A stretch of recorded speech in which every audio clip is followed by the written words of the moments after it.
একটু আগে আসছি ওখানে আমি রিক্সাওয়ালা দিয়ে গেলাম বাজান ভোটটা কাটে দিবে কমামা ভোটে বা জামাতে দেবো তাও রিক্সাওয়ালা আমি চিনি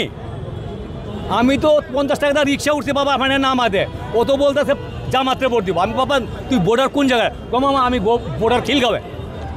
তো খিলগাঁও তুই থাকস কই সিপাহীবাগ বা ঢাকা নয় আর কি যেটা পড়ছে তাহলে ওখানে একটা রিক্সাওয়ালা আমি কি আগে কী করছি কমামা আগে আওয়ামী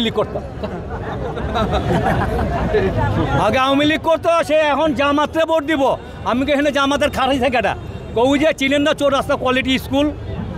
স্কুলের মালিক কবির সাহেব খারাইছে আমি অবাক হয়ে গেলাম যে একটা রিক্সাওয়ালা সে জানে যে আমাদের ওখানে ক্যান্ডিডেটকে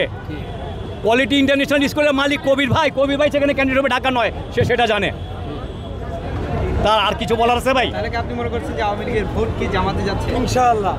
আওয়ামী লীগ বিএনপি আমি বুঝি না যারা সাধারণ মানুষ দেশপ্রেমিক যারা দেশ চায় দেশ নিয়ে চিন্তা করে যারা এই 54 বছর নিপীড়িত নির্যাতিত ছিল এখন তারা মুক্তি চাই তাহলে আপনি কোথায় আসতে হবে আল্লাহর আইন চাই সৎ লোকের শাসন চাই দাঁড়িপাল্লায় ভোট চাই আচ্ছা আপনার কাছে আপনি বলতেছিলেন আপনি শিল্পী মানুষ জি তো সেই জায়গা থেকে যারা বর্তমান শিল্পী বা সাংস্কৃতিক মানুষ তারা জামাত ইসলামকে অনেক সময় তাদের যে মৌলবাদী শুনে আসছে তো সেই অনুযায়ী ভয় পাচ্ছে তো আপনি ওই শিল্পী বা ওই সাংস্কৃতিক মানুষদেরকে আপনার অবস্থান থেকে আপনি যে দেখছেন সেই অবস্থায় কি বলতে চান তাদের উদ্দেশ্যে শোনেন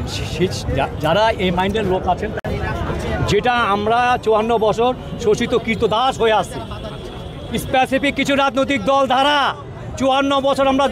দাস হয়ে আছি সেই সামাজিক পরিস্থিতিটা চেঞ্জ হবে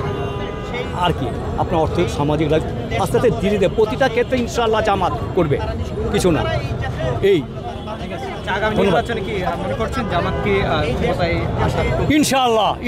ইনশাআল্লাহ কিভাবে এটা সাধারণ মানুষ আপনি 10টা আপনি